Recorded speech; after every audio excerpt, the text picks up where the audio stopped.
For coming. It's a small crowd, but it's always better to have quality than quantity. And I can tell it's a distinguished crowd, right? Thank you. Thank you. My name is Kerry Babiak. I'm the Regional Director for the Department of Transportation. And this is a DOT study. And I just want to again say thank you for coming. It's a wonderful evening tonight. So I know you're interested here. The Route 11 corridor study, first of all, we're making use of a consultant, Wilbur Smith Associates, and Mike Morehouse will be making the main presentation. Also, we're doing this study in conjunction with DANC, or the Development Authority of the North Country, and Bruce Irwin is there from DANC, as well as several DOT people are here tonight. Some of you may have remembered that we had the North Country Transportation Study a couple of years ago that was done. And it looked at all modes of transportation, not just roads, but it looked at air, it looked at rail, it looked at water ports, etc. And it looked at the feasibility of doing things up here in the North Country. One of the things that came out of that was they looked at, on the road portion of it, they looked at several corridors as far as what would be economically feasible. And what came out of that was what they called the Route 11 corridor. Now, as a result of that, we have this study. And the purpose of this study is probably two things. We're looking to develop a number of what do we call long-term strategic improvements that can be done to Route 11. And I say long-term, I mean long-term. And we're also looking at short-term operational improvements that can be made. You know, those are obviously cheaper, and quite often you can get a good bang for the buck.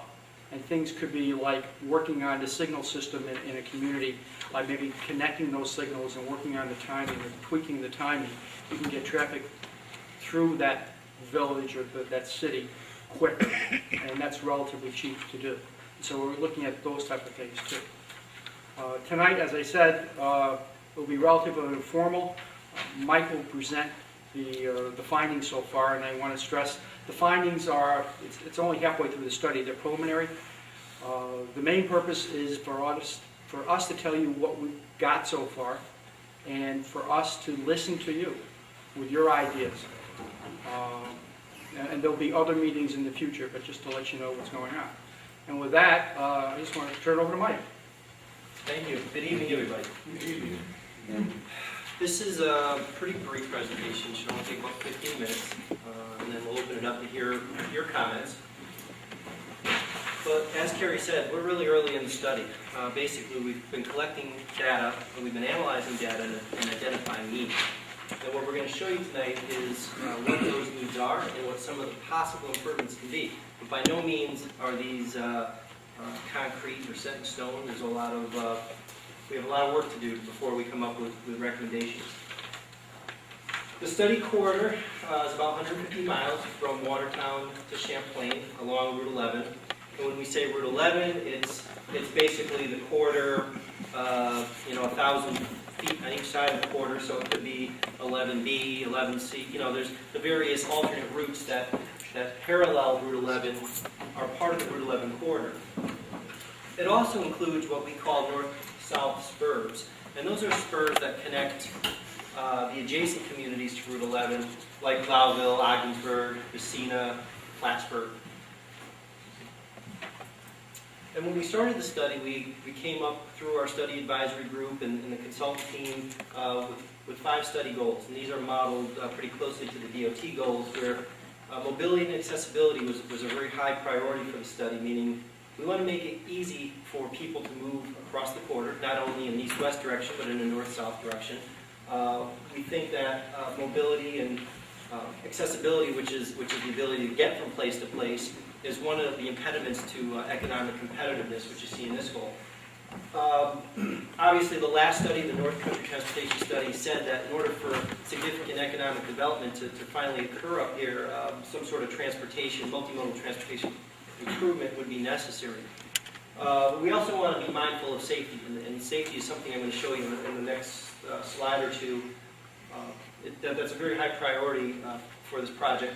And any improvements that ultimately come out of this project, we have to make sure that they're compatible with the environment, not only the built environment, but the social environment. And finally, security, which is obviously in recent years has been extremely important, and in light of, because we're so close to the international border crossing, we want to make sure that our transportation facilities are secure. So what we did is we spent a few months collecting data. We looked at 4 years of accident history along the corridor. And I apologize, this is very difficult for you all to see. This was published in one of our recent reports, and it didn't really translate well to the slide here. But what we basically did is we identified locations along the corridor with these red dots where we had accident rates higher than the statewide average. And according to the size of the dot, that basically relates to the magnitude of accidents. So the smallest dots had less than 25 accidents, the bigger dots had greater than 50 accidents per location. And while there's a relatively uniform distribution of accidents throughout the corridor, you can see, I think you can see, I hope you can see, that there's some clusters. And those are what we're primarily concerned with. For instance, Malone has a cluster of several large dots. And if you know the area, you know that the geometry of the road, it's wide, lots of driveways, lots of hills, things like that we want to go out and take a look for and look at, a closer look at to see if there's anything we can do to maybe mitigate some of those problems. A lot more traffic down in the Watertown area, so we have more accidents there. There's actually one location that has 8 fatalities in a 4-year period, so that's something we want to pay very close attention to. And primarily, as you go along the corridor, it's the town centers where we start to see the higher concentrations of accidents. So this was a very meaningful analysis for us, and we think a lot of our recommendations are going to focus around safety. We also looked at congestion. We measured congestion in a number of ways, but basically what we found was that, again, the town centers were your concentrations of congestion. We look at a measure called level of service, which is a letter grade scale from A to F, A being basically free flow, no delay, F being you're stuck in traffic. And we noted wherever we were lower than a level of service D. So, as you would suspect, the town centers is typically where you would find levels of service D and lower. Anywhere we have red here, you'll see that's basically a measure of congestion. And this was based on year 2005 traffic levels, so this is what's occurring now. But what we need to do in a traffic study is we need to look out into the future at some point. And we decided that 2025 was the year of the future that we were going to look at. And we forecasted growth based on 2 different methodologies. The first methodology was to say, well, we're going to look at historical growth in employment, population, and we're just going to extrapolate that to the future. And we're going to say, since there's relatively low growth in the area, you can expect low growth into the future. And that's a very conservative way to do things. But we also said, well, what if growth was a little bit more aggressive? And there are actually developments in the planning stages right now, which, if they occur, could result in more significant growth in this part of the state. One of those things is the Can-Am Connector project. And for those of you who don't know what that is, that's a larger east-west highway that basically connects the eastern ports of the state of Maine, comes across New England, and then across New York State. And the reason that corridor is being looked at is because it's been designated a federal high-priority corridor as a trade route. And right now, a lot of shipping from Europe comes into the port of Halifax in Nova Scotia, has to take the long, circuitous trucking route around the state of Maine, down the 401, and then basically down through the United States and ultimately into Mexico. So, from a global economic standpoint, that's a very important freight corridor, and that trip adds time. So, a lot of legislators and people in those states decided that if we had an east-west highway, that would be very beneficial not only to our country but to just to trade in general. So we plugged that in there, that assumption in there, and estimated traffic growth based on that. So we reanalyzed congestion, and this first graphic here shows what it would be in 2025 if growth continues as it has been, which is to say a very slow rate of growth. But you'll still see that now much of Watertown, if not all of Watertown, is going to experience heavy congestion. The town of Canton, the village of Canton, I should say, has a couple of very poor operating intersections, sections of Potsdam, most of Malone, even in Plattsburgh. I don't have a graphic for it, but you'll see that little piece of red in there. We'll all start to see growth in traffic over the next 20 years. But as we start to think about traffic growth at a more aggressive scale, what this will do to the village centers is virtually, be gridlocked during the peak hours of the day, your morning and your afternoon, lunchtime, sometimes on weekends. So you can see that almost all of these figures show solid red lines, meaning that they're having levels of service of D, E, or F in those periods. These are hard to read as well, apologize for that, but basically this is a matrix showing delay, the time spent sitting in traffic or going very slower than the speed limit. For the historic growth scenario, for the economic growth scenario. Right now, if I took a trip under normal average traffic conditions, left Watertown, went to Champlain, it would take me somewhere between 2.5, 3 hours, depending on the traffic levels. We found that in that time, about 20 minutes is pure delay. That's time I'm spending waiting for traffic through the intersections within each of the village centers and so forth. In the future, as we grow traffic normally, that only goes up to about 25 minutes, an additional 5 minutes of delay in 20 years. So you can see that the growth isn't that significant. But if we were to experience more aggressive growth out here, it could almost double, 40, 41 minutes. And different points, different origin and destination periods, you can kind of see the amount of delay that would be experienced between those points. This is stuff that's all going to be on the website and published in our next report, so you'll be able to all view that. But like I said, when we do traffic analysis, we say, okay, well, we're basing it on an average annual day, which is not the highest, it's not the lowest, it's somewhere in the middle. And that basically doesn't ever communicate that how traffic is at its worst. In real life, traffic peaks and spikes and goes down. And in some cases, when you have, say, for instance, your peak tourism months or inclement weather or whatever the case may be, you may have spikes in traffic that are much higher than the ordinary. And that may happen 1, 2, 3 days during the week. Well, when you're a frequent driver in this quarter, those are the days you remember. And those few days might be might feel like every day to you. So when you see those congestion graphics that I showed you and you think, wow, it doesn't look nearly as bad as I think it is, that's usually the reason why. A lot of days it is worse. So that's just a little bit of perspective for you. And I'm going to quickly go through this graphic. This is some statistics about the growth. This is the existing 2005 year, the historical growth future year, and the aggressive growth future year.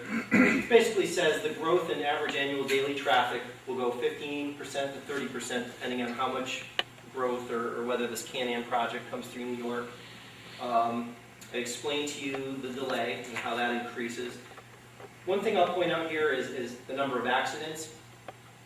If we don't do anything to solve some of the locations where we're experiencing high accident rates, and we simply just seek normal growth in traffic, we'll also expect to see more accidents. That's why it's very important to get out and address some of those locations that we have high accidents, because depending on how much traffic grows in the quarter, we can significantly see a lot more accidents in the quarter if we don't do something to solve some of the problems. So that's a quick summary of some of our needs analysis. We looked at other things as well, but those were kind of the main things we focused on, and we said, okay, well, let's do a quick broad brush look at the quarter and identify some short-term and long-term needs. And all these yellow or orange dots that you see are basically locations where we want to go out and take a look at the safety situation out there, take a look at the road geometrics, a whole number of things, and see if there's anything we can do for short-term projects to solve some of those high crash locations. Some of these highlighted areas, which it's hard to see from your seats, but there's some yellow areas here, which are basically the congestion areas in the quarter. Again, those can be probably solved in a relatively short period of time, and as Carrie said, for a reasonable amount of money, relatively speaking. The green locations, which is much of the remainder of the quarter, would be longer term. Those are areas where we might want to expand the highway to 4 lanes to help move traffic faster. And then these orange arrows represent potential routes for north-south spurs. And the improvements on the spurs are pretty much undefined at this point. It's really going to depend on how much traffic comes through Route 11, how much additional trade comes north of the border, to areas south and so forth. But some of those spurs could be widened or improved to accommodate more traffic flow in the future. So based on the needs, we haven't gone into any great detail on improvements, we haven't gone into any amount of specificity, but what we did is we came up with some overarching strategies that we think will address the needs. And what we want to do tonight is just briefly present what those are and get some of your ideas and see if we've hit some of these on the mark or we missed some. And I'm just going to give you there's only a couple slides left. It's just going to give you some examples of what we mean by each of these improvements. Safety improvements could be there's a lot of different things that come under safety improvements. Resurfacing the roads. There's sections of Route 11 in the spurs that are under pretty severe distress, have a lot of cracking. Obviously, the DOT has a routine maintenance program that fixes that stuff, but we've identified a few more, and we think that fixing those is a good thing. Where we have rock cut, obviously making sure that the slope is stable. There's not too many locations there that is, but that's a potential. Guide rails, in a lot of the locations we have old wire guide rail and then slopes on the side of the road. We would recommend maybe putting in more fixed guide rail, make it a little bit safer in case that somebody runs off the road. And then areas where we have lots of sharp curves or hills, potentially doing realignments or clearing vegetation or whatever so that those sight distances are increased. These all fall under safety improvements. The next level up would be looking at town center intersections. And again, there's a lot of things. Kerry mentioned some of these to you, retiming signals or coordinating signals in a line together so that traffic moves through more efficiently is one thing we can do. Providing additional capacity at the intersections by left turn lanes. There's a large number of things that we can do within the towns to maybe just increase that efficiency of the existing system and move traffic through a little bit better. The access management ties in pretty closely with the town intersection improvements. Basically what access management is, it's a way to manage the conflicts between through traffic moving through a corridor and that traffic wanting to turn in and out of properties adjacent to the roadway.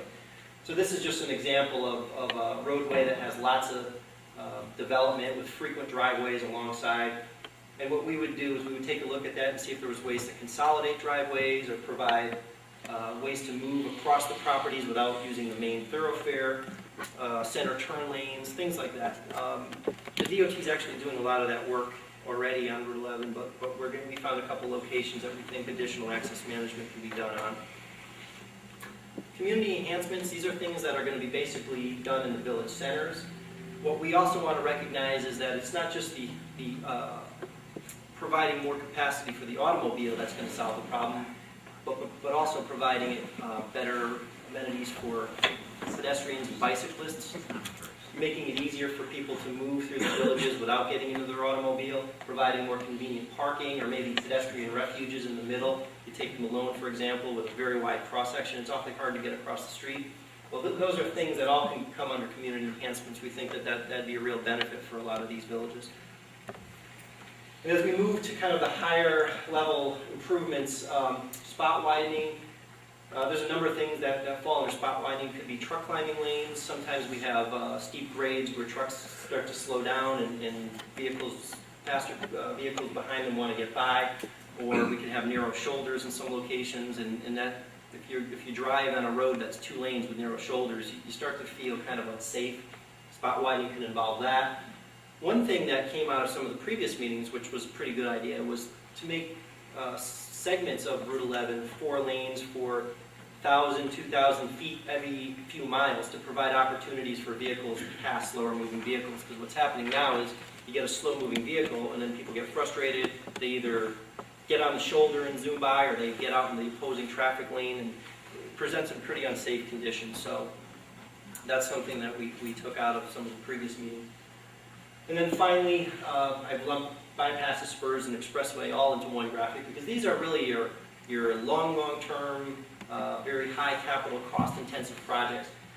This is an example of kind of the planning level that would be undertaken for an expressway concept. And this is something that was done in Kentucky that was very similar to what we see here in Route 11, where you have very long segments of rural 2-lane roadway in between town centers. And what they did was they recommended that these segments be 4-lane expressway, which is not to say it's going to look like a highway like 87 or 81. It's not interstate standard, but it's basically a 4-lane road. The intersections with major crossing streets are managed with traffic signals, but it's at a much higher design, maybe a 55-mile-per-hour design speed, something that will move traffic a little bit faster and a little bit safer in between the village centers. And then at some of the major centers, they did freeway-type bypasses, which would be much faster ways for through traffic to get around the towns like Malone or Canton or any other significant town, so that all that traffic didn't have to go through the main street. So, like Carrie said, these are the things that are going to be way out into the future. We think that some of those other improvements that we showed will really help to ease some of the traffic and safety problems in more of the near term. But we want to keep this kind of stuff in mind, because if Can-Am ever does come to fruition, it's going to be important to have, for New York to have a plan for Route 11, to say, okay, well, if it's going to come through here, we want it to be done this way. So that sort of concludes the presentation. I hope that was brief enough, but I want to give you guys lots of time to ask the questions, and the rest of the team have questions. I have a question. Yes.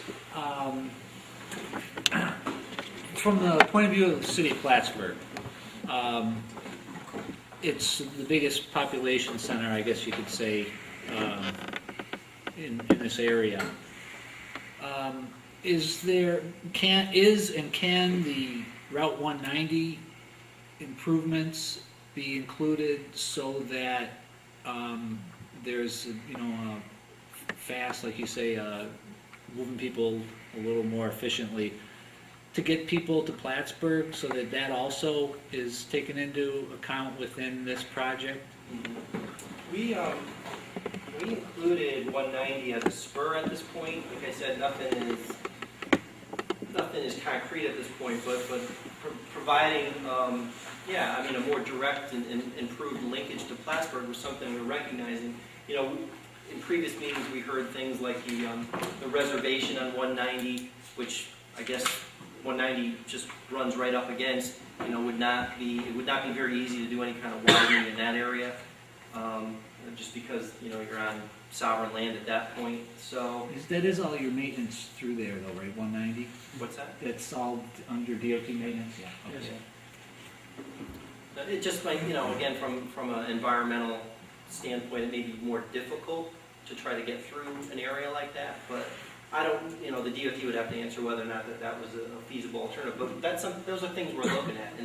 And also I would say that I think what's going to really determine where the actual expressway designation goes is going to have a lot to do with, if Can-Am comes through, where's it going to come?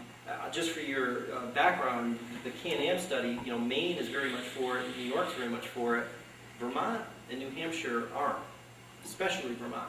And when you have to take that highway and come across Lake Champlain, where is it going to come across? If it came down across Plattsburgh, where the ferry is now or something, well then that would be the logical route for Northern Tier. Right. But I think airport, you gotta leave it a little bit ambiguous right now, because we just don't know. The airport too is another, and I know you guys are always looking at the multimodal forms of transportation, and I recognize the desire to have across states and out to Maine and all, but at the same time, Clinton County Airport is moving, and if things go well, there could be significant expansion, that could really grow into a big airport.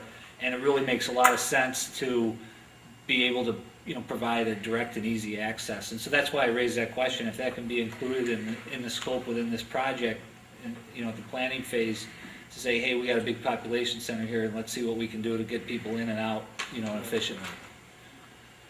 That would be my sort of comment. My only other question too is stepping back and look at the big picture. What, in terms of time and money, what are the preliminary estimates for this project? I'm guessing it's in phases, and what kind of timeline, how many years are we looking at? Well, we won't have costs until the next round of meetings, probably in the spring of next year. Right now, these are just ideas, they're just broad brush planning ideas. Yeah. What we're going to do is, based on the feedback we hear tonight and the last few nights, we're going to go back and we're going to pick out some of the best what people felt were the best ideas. We're going to dig down a little bit deeper, do some more analysis.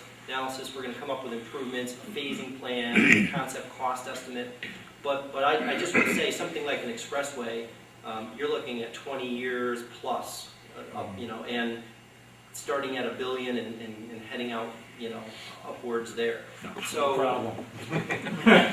it's very expensive, and even bypasses, can be in the hundreds of millions of dollars just to get around some of these communities. So you can imagine that not only from a study and design and an environmental permitting perspective, it would take probably 10 years. That's assuming just if the money was here today, it would probably take 10 years just to get through all that stuff, after acquiring properties if necessary. And then construction would be, several more years. There's no money in place. That's that's why you do these kind of studies. You identify how much it's going to need, and then if there's enough support for it, then the legislators start, working on the funding and trying to get it in place. But we will come up with phases and very specific projects that can be done, and these will be stepping stones to ultimately a Northern Tier Expressway. That's the best answer I can give you. That's fair enough. Yeah, I'd like to make a couple of quick comments. I agree with the gentleman in the back that Plattsburgh and this whole area here is the major hub and the major population center. So I really support the fact that 190 has to be looked at and speak with the sovereign nation of the Indians to find out what can be done to enlarge that. The amount of traffic going back and forth there on a daily basis is almost mind-boggling for this area right now. Another suggestion I was going to make is that you're looking to move traffic a little faster along the existing roads. Well, traffic circles seem to work very, very well once the people get used to them. We've had a little experience here in Plattsburgh. Some of us has had a lot of experience in other countries where they're all over the place. There are very few lights, and it helps move the traffic right along. Here at the base right now, where that one has been working for a while, it needs a little improvement from my own point of view, but it really seems to be working, and the traffic does move along nicely. Another comment is you're talking about the Can-Am, and if it should cross at the Cumberland Head level. I think some consideration should be given to the eventuality, and I've spoken about this before, that eventually you're going to need a bridge there. And that should be also being thought about now, not 10 years from now. Thank you. Very good comments. I'm interested in that Can-Am project because I've lived up here 16 years and all the good roads go north-south. I would rather drive down to Albany and go over to Buffalo to get to my mother's house in Niagara Falls than save almost 100 miles and go over the top. Because I've been stuck behind hay trucks and tourists and big motorhomes from Florida for the last time, and it's mind-boggling. And as a woman, we were just talking about where the heck do you stop? Men don't have such problems; they can stop anywhere. Yeah. Well, it's true. It's true. And, It's good, we agree with you. and I would rather take, and like I said, I would rather take the north way down to Albany and cross, because I know that if I drink X amount of water, I can stop every 20 miles, every 2 exits. I can time myself with my kids and everything. And there's a lot of people that would be going over to Watertown right now, even without the Can-Am or anything, that don't because of things like that. There's safety issues. If I broke down on 11, I would have no idea where I was. If I break down on the highway, I can look out my car and see a mile marker pretty close by. If I had a cell phone that worked, but that's a whole other issue. But you go through these towns, and I'm pretty visual. I'm farsighted. I can see signs a mile down the road. But they put these little signs, divert here, turn here for 11, and I always miss those because there's some funny-looking lady with a dog or something that I'm looking at instead. Going through these little towns makes me crazy. And the fact is, tourists, they don't mind going somewhere and getting lost when they get there, but they want to get there in a hurry. If they want to go to visit Malone or beautiful Plattsburgh, they want to get to Plattsburgh or Malone in a hurry, and then they don't mind getting lost while they're in there. They don't want to get lost on the way there. And traveling in the middle of the night, there's nothing open. And a lot of these places, if I needed a rest area, I wouldn't trust a lot of those places. And the way people drive and their back roads, it's very dark. It's a heavy freight traffic goes across there, and those roads were not dug to carry the weight of the trucks. And like you said, the resurfacing, that's just whitewashing the issue. The expressways are dug deeper so they can carry the weight. There's all kinds of people that would travel much more often across the top, even right now, even without a canyon, if it was easier. So I'm all for these little improvements, you know, get me through the downtown, because however they have those signs, I dread going across that way. I really do. If you look up in Canada, on the other hand, they've had a road going along their southern border for a long 401. time. Ever since I was a little girl, they've had, what is it, the QE 401 or something? Yes, Is it 401. 401? I just It's looked at the great. map It's today. great road. They've had that going for years No, and no. years. Travel 90 miles an hour on it. Yeah, well, that's, Get you there faster. but I know it's not banked right, and they have high and stuff too. But they're right, the turnpike, I just talked to a lady I work with, she lives off the turnpike, she can't believe how busy the road has gotten.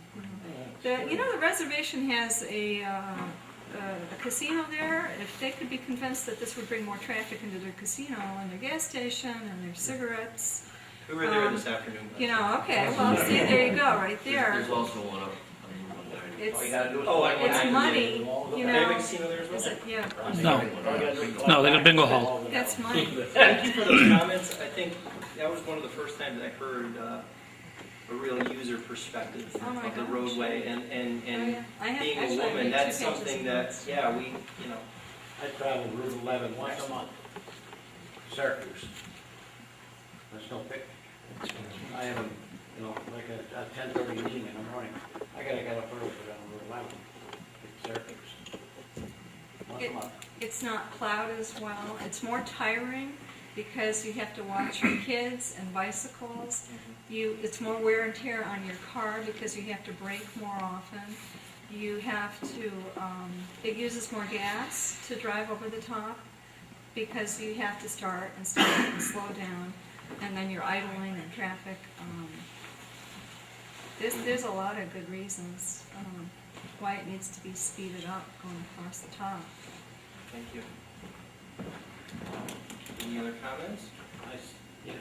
Okay, go ahead. I still have some concerns about from Champlain to the bridge in Ross's Point. What are your concerns? That truck traffic, to get it out of that village. That is horrendous. Is that section of Route 11 included in the study? Because I wasn't sure from the different maps. The piece there? Yeah. Yes. I think it was originally defined as, 81 to 87, but I mean, sure, if You got, Because it's a bridge there. because Bridge it's to got- Vermont. that's a more logical termination point, sure. And the Cannon connection, that would be a hole. Yeah. If it wasn't included. So it is included Yeah. in the study? Yeah. That's good to know. Yeah, I mean, I'm not sure, we're not to the point where we're gonna say there's gotta be a bridge here, there's gotta be a bridge there. We're kind of I'm picking. not talking about a bridge, I'm talking about a bypass. Yeah. Yeah, the It bridge can is be there. Easily done, the bridge is there. It might be Built in easier to move to 87. town. They're quiet for themselves. Actually, obviously, we're here for the Village of Rouse's Point, and we've just finished a major downtown and waterfront revitalization plan. And of course, the issue of truck traffic in our downtown is really the elephant in the living room when you're dealing with revitalizing downtown. I don't know if you're familiar with downtown Rouse's Point. No, I'm not. And I'm not sure exactly where Route 11 terminates, if it is at the intersection of 9B, or if you still consider Route 11 to be the road, to go to Route 2 to the bridge. So, to me, it's essential that that be considered, because if you're looking at growth and congestion, I would think that two-lane road through the middle of our village certainly should be looked at in terms of your community enhancements and traffic calming and so on. Because those pedestrian traffic conflicts are very likely to happen in the downtown. And I don't know if it's possible if we could send you a digital copy of our plan and the traffic study we did. Definitely. I'd like to do that and give you that information.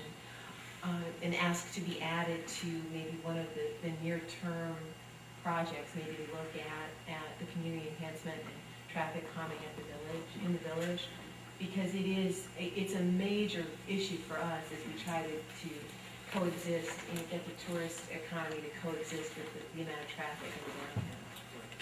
It seems logical to assume that if the Cannon Highway was built, that you wouldn't bring it down to the middle of Russell Point. Oh, I understand that. We would, It's we a would, long way off, but Yeah. just intuitively, it doesn't seem like you would bring it to. But I'm thinking about, like, you know, if you're doing an enhanced improvements now, there is room to put a bypass in. And it's, since the D&H has pulled all the yards out, you only got one track to cross now. Before, that was a major concern, then you had 15 or 20 tracks. and we'll send you, Edwards and Kelsey did the study for us and looked at some bypass options. And, you know, frankly, I think what we would need as part of the study is an analysis of whether we should bypass, because it's, certainly we'd like a truck bypass, but there are a lot of implications if you allow your tourists to bypass and, you know, you hurt your car traffic to leave. So it's not a, you know, it's not necessarily something we We talked about that last night, and you can't really mandate one. I mean, if you build a Well, facility. We understand that. We understand. Truck only. And so one of the things relative to bypasses that we will help you understand a little better is what size community is typical for a bypass. You know, I mean, once you're big enough and have enough critical mass, you become a destination. So a bypass doesn't really hurt you economically, but if you're a small community, it could, because you don't have pass-through traffic anymore. And you know, let's face it, even traffic that goes through, there's a percent that still stops for whatever, gas or food. I'll put money on it. I'll put money on it. I don't. You don't see one truck stop. Oh, well, the trucks have a place to go, but automobiles, yeah. Yes, I'll get you my information after, please send it. Can I make two short comments again? I appreciate your remarks when you were making your showing before about cyclists, bicyclists. I do a lot of bicycling myself, and there are a lot of bicyclists now on the road, and it's becoming more and more popular. And I like the idea that you're considering them and seeing what you're going to do, where you're going to put them, because they feel they belong on the road. They have certain rights as well, but they have to be protected as well. I mean, a bicyclist against a car or a truck, that's not a game anymore. You know? The other quick statement I want to make is about signs in towns. Very often I notice driving through towns, you're looking for a sign, and you miss it because the town doesn't take away trees and other brush that's in the way. And that's a fault of mostly every community, not just one in particular. And I think that should be remarked and made known. You know, please keep your signs exposed.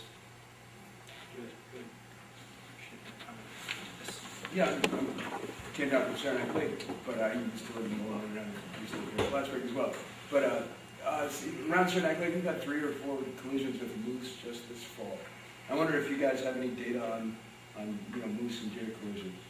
And we're just looking at that, because that is a pretty high, that's where they come from. You know, they come down from Canada, they don't generally swim across Lake Champlain, but they will.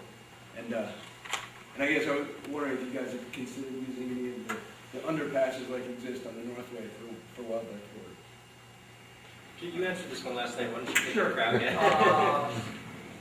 I'm from Watertown. We actually got a moose in Watertown this year. It was looking for something and didn't get it. What we do for, well, one of the slides shows accidents. You know, what you do is, you know, if there's a lot of accidents occurring, you look at them and see what type of accidents there are. And if there's a lot of deer accidents, that means the deer want to cross there for some reason or whatever.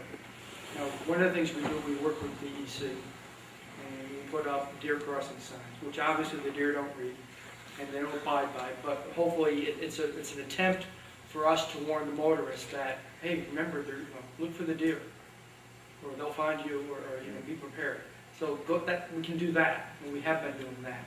There have been, I know, at least in a couple areas where we've tried some special delineators, where when you're driving, the light will hit the delineator and you shoot the light back into the woods, such that at night, if a deer is crossing, that may scare the deer and if a car is coming, so hopefully there won't be a collision. The jury's out on those as far as how effective they are, et cetera.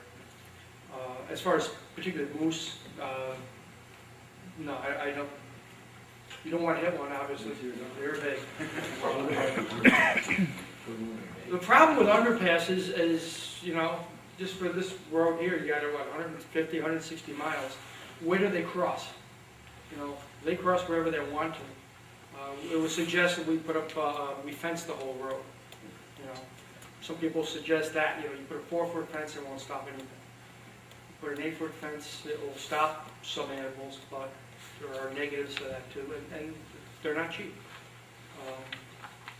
So I guess the best thing we can do right now as far as moose and deer hits are try to warn the public, educate the public, and look for them out, you know, driver beware. I think correcting the line of sight, straightening out the curbs will help, because you have a little bit more warning. I think a wider road helps, because you got Exactly. somewhere to go, and maybe try and get around it if you have a minute. Well, that's an excellent point. You know, on a little skinny 2-lane road, where are you gonna go? Oncoming traffic, the moose, or the ditch, Yeah. you know? Well, the other problem with a narrow road, or if we start to clear the brush away from the side of the road, which there are pluses and minuses, if it's clear, then you get a better shot at seeing the deer on the side of the road. You know, if the trees and the brush are right up to the shoulder or close to it, you know, your period of time to react is zip, and it's just pure luck. Yeah. Drive careful. Thank you. My name is Rodney Brown. I'm the planning director for Clinton County, and I'm on the Northern Tier Expressway Advisory Group. And so we've been looking at this all along. The county legislators, Celine Paquette and Sam Trombley, are also on the committee. And one of the things that we maintained very early on is that it was important to Clinton County to consider both the section all the way to Ross's Point along Route 11, as well as 190 down to Plattsburgh. Both receive considerable amount of traffic. There are actions and activities in the future proposed for both that are likely to increase traffic and congestion. You got the Can-Am connection for Route 11. You have the resurgence of some of the communities. You have, you know, and that's for justification for Route 11. For 190, you have traffic going south on the Northway, as well as the Plattsburgh International Airport. So, you know, I foresee that there will be increased traffic on both of those corridors, and we've always taken the position it's important to continue to include both in the study and look at both.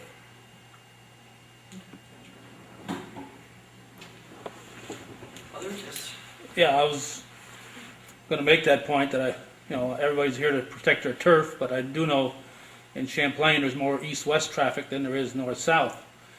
Route 11 is very busy through there, and I would hope that 190 and Route 11 right through to Vermont will both be looked at.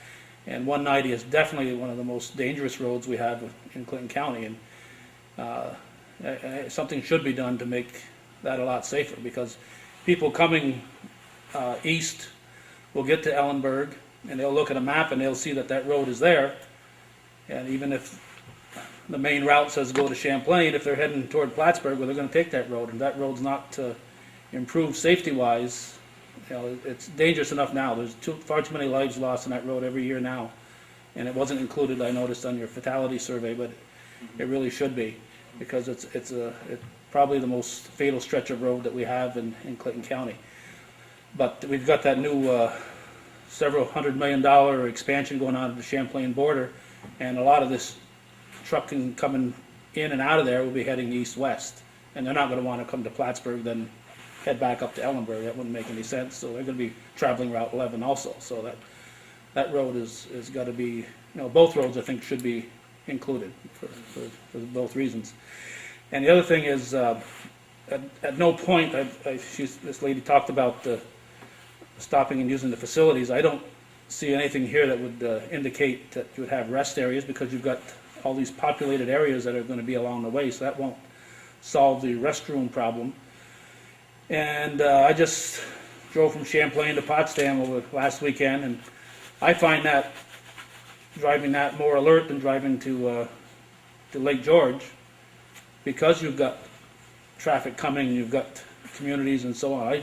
I find driving to Lake George a very tiring route. So, I think having interaction within the communities is also good, as long as you can get the bypasses where you need them and improve the safety. I think it makes me a more alert driver, driving through and seeing things besides a bunch of trees.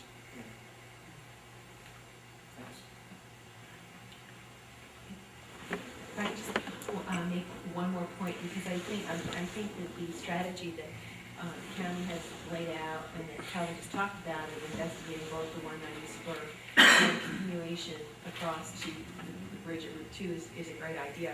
I just want to make sure that the short term, the near term considerations are made, because I think from what we've heard here tonight and just from common sense, if in fact improvements are made along the line in the short term to improve congestion and so travel time decreases, we're going to see more traffic as more people choose that option. And so the short-term traffic calming solutions that would far proceed many, many years ahead of either a bypass or the expressway, I hope will be included in the study, that will be considered also, particularly in villages like ours that will have the traffic rate down through the middle on our main street.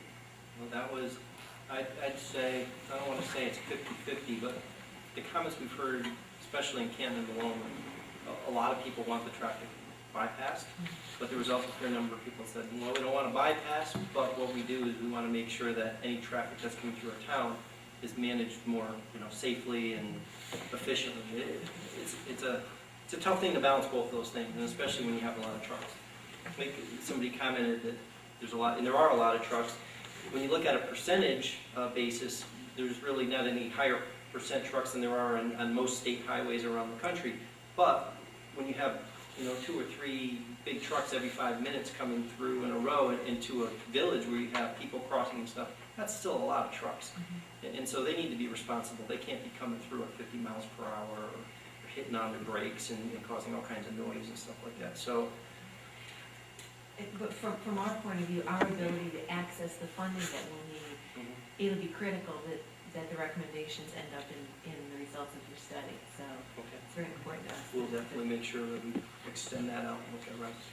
But we have just recently spent a fair amount of money in Elster Point. Yes. Nice job, doing it. Okay. Appreciate it. Nice job.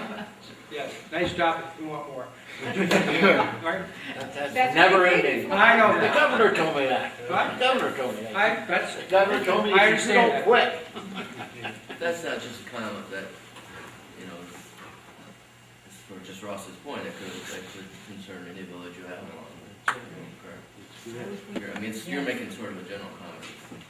Right, and just that, I think we've heard pretty definitively that the consideration will go right through, and that really, is reassuring to us that Ross is part of the study. Your comment that was very good about if you improve even town centers, it'll draw more traffic. And actually, we had a woman in Canada who was upset, said, don't do anything, nothing, just go home, walk away, because anything you do is going to bring more truck traffic in front of my house. So- And we laugh because Watertown and Plattsburgh actually were both sister quality communities, and they had the big public square project in Watertown to deal with the truck traffic, and we said, well, we know your trucks because they start with you and they end up in our downtown, and in fact, most of them do go on that east-west route. So. The one argument that I make, though, is regarding truck traffic is, even if your traffic isn't expected to grow very much, the one thing you can be assured of is truck traffic is going to keep growing. That is the highest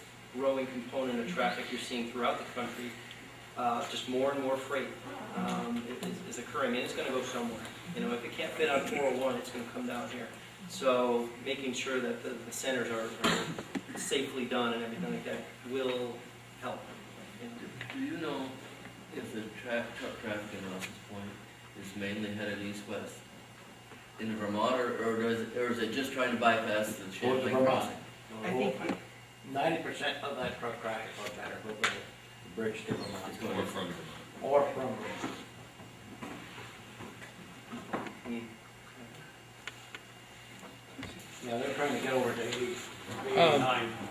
this project starts to get fine-tuned, how much input will a local community have as far as bypasses, as far as four-lane highways?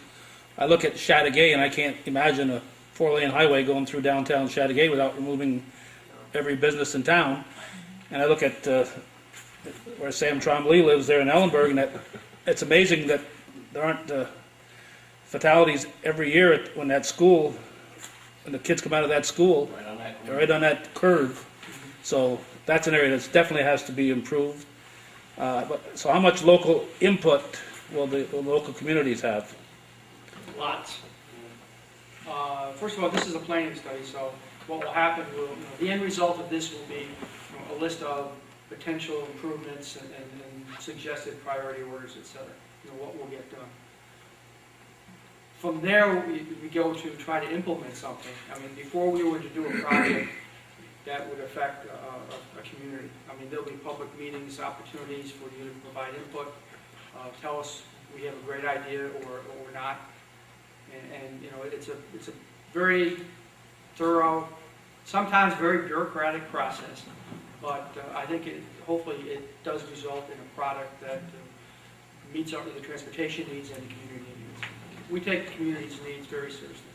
Yeah, I guess I would say that the last few projects that I've been involved with that New York State DOT have progressed, they have placed a greater priority and an increasing priority on making sure that the community's desires are incorporated into their plans. And whether it's pedestrian and bicyclists being accommodated to alignment, curb cuts, they're very good when you get to the stage where you're focusing on individual projects at incorporating that. Thank you. The one problem sometimes you get in villages is you get a group in the village that wants one thing and the other group wants the opposite thing, and that's tough. I'll give you a compliment, because I have never seen a job go so smoothly as that job you did at Rouse's Point, and I think you people know it.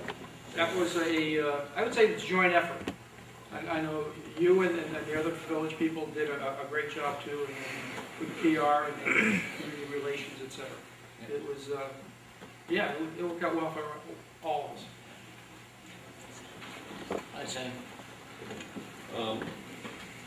I've had an opportunity, and others may not have, had to go through the actual study and look at each of the sections that you're talking about for some of the short-term improvements. Most of them are road realignments. I would encourage anybody who travels Route 11 a lot and knows it to take a look at that and see if there's been anything that's been left out. But it's not sexy to do road realignments, but they are important, and I guess my comment would be they are important. They should be focused on. As most of the press is on, the more sexy, larger improvement, the expressway, but the road realignments are important. They're more doable, and it's something that really should be looked at and move through the process. Yeah, Rodney, I'm glad you brought that up, because while this wasn't part of the presentation, all of these graphics behind us, again, they're sketches, they're concepts, but I invite you guys to look at them. Tell me if there's something that you don't see or you see in there that doesn't make any sense. But if an expressway does go in, curves that might be negotiable today, if you're going to make an expressway at a higher speed, we would have to probably realign some of those, cut some corners and make them a little bit straighter. So yeah, those are important improvements. But again, a lot of them are predicated on whether or not it actually becomes an expressway or not. But those could have a significant impact on safety.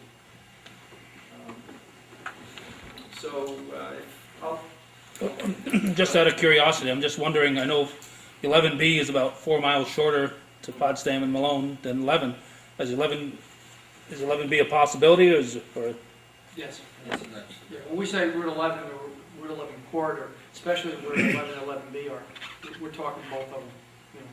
Which one is better to use, etc.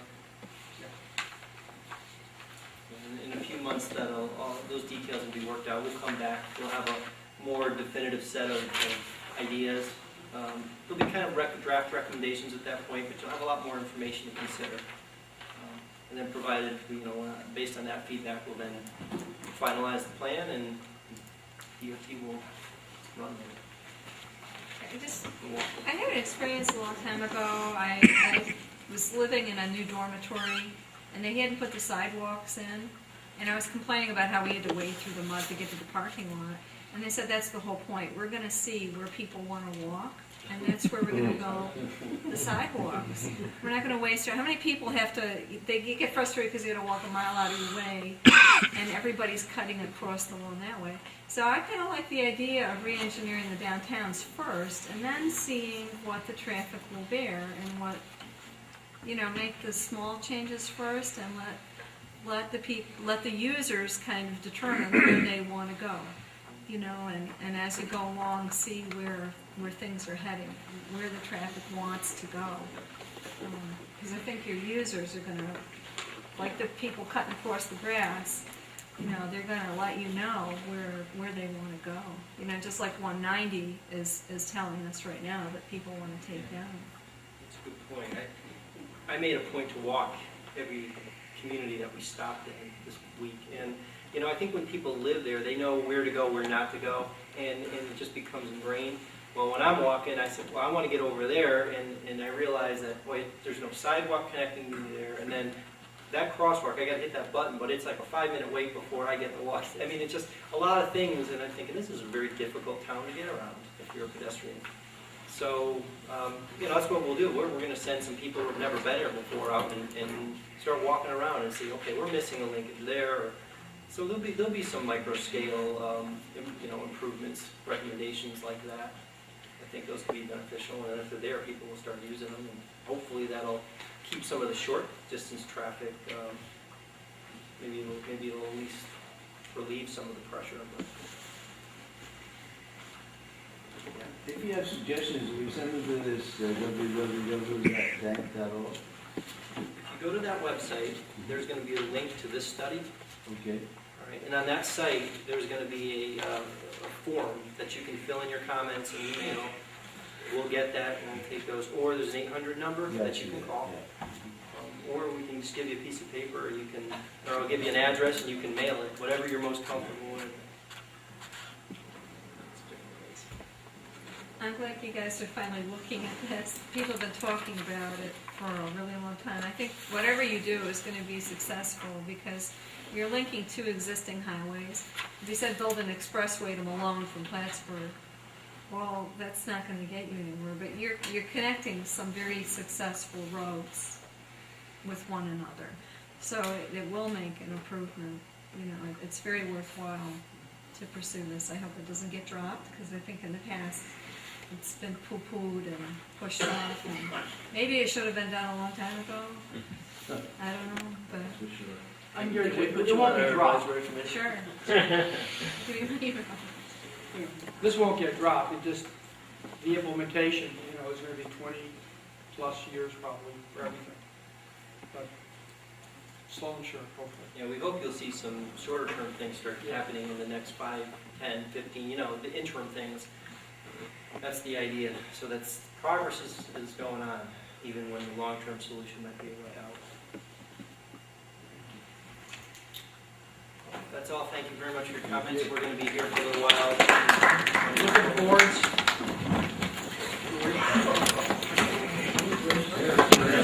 That's all right. You and I won't see it.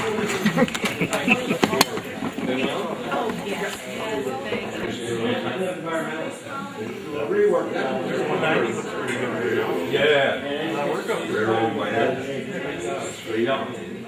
Well, the big problem I had is We would have a is couple for while it's There's no place for these gloves. I know there's a couple times I would like gloves, I had a tractor trailer. I can get back to work again.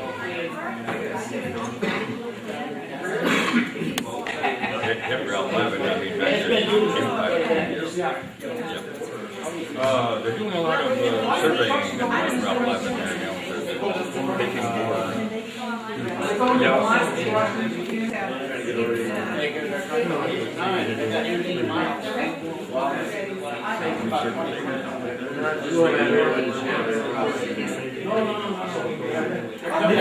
I see they were checking out the thing.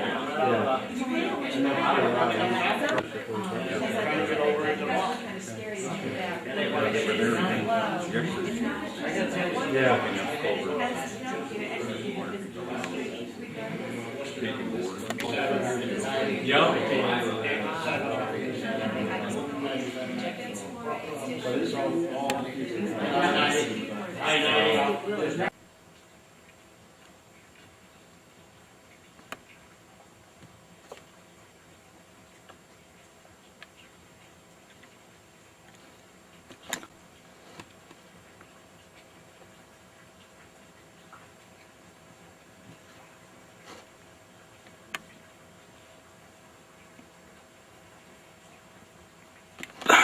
Well, it's been a lifetime since Elizabethtown Lewis won the title.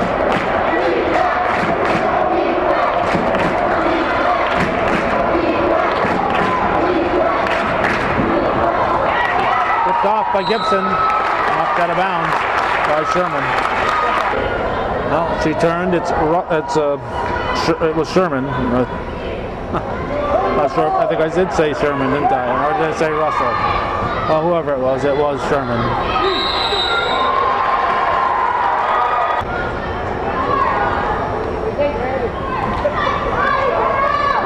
Westport leading it. They have the ball. 27-25 the score. Fans are stomping their feet on the bleachers, so it makes us jump.